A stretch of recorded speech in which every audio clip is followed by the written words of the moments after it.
Hi friends, welcome Vichaya Chinta Chemistry.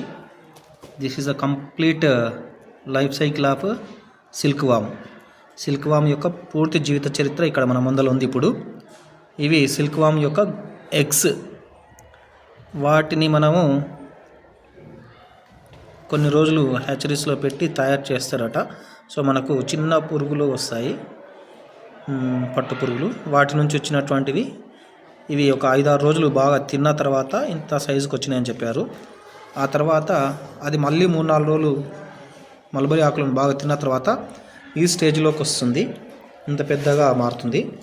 ఇంత పెద్దగా మారింది. మళ్ళీ నెక్స్ట్ వాటి చుట్టూ ఇప్పుడు వాటి సలైవా నుంచి సిల్క్ను తయారు చేస్తూ ఒక కకూన్ తయారు చేసుకుంటుంది. ఇది అది తయారు చేసినటువంటి కకూను. ఇది ఒరిజినల్ సిల్క్. ఒక సిల్క్ శారీ తీసుకోవడానికి 1 lakh పైన స్పెండ్ చేయాలని చెప్పేసి తను చెప్పడం జరిగింది. ఇటువంటివి మనకు ఒక 4 kgs కకూన్స్ను తీస్తే 1 kg సిల్క్ వస్తుందంట. ఆ 1 kg సిల్క్ లాంటి ఒక 3-4 kgల సిల్క్ కలిసి ఒక పెద్ద శారీ అవుతుంది.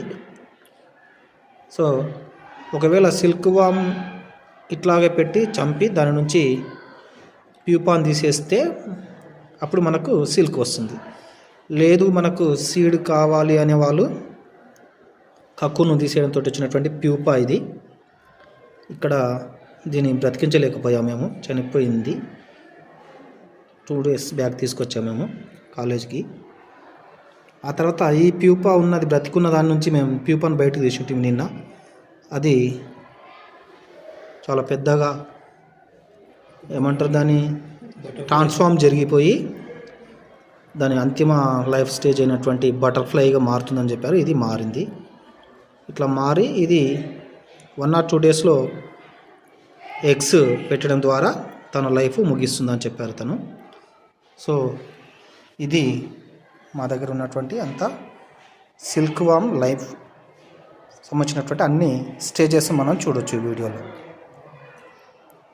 Thank you friends. Subscribe for more information Vichaya Chinta Chemistry channel. Like and share the channel. Thank you one and all.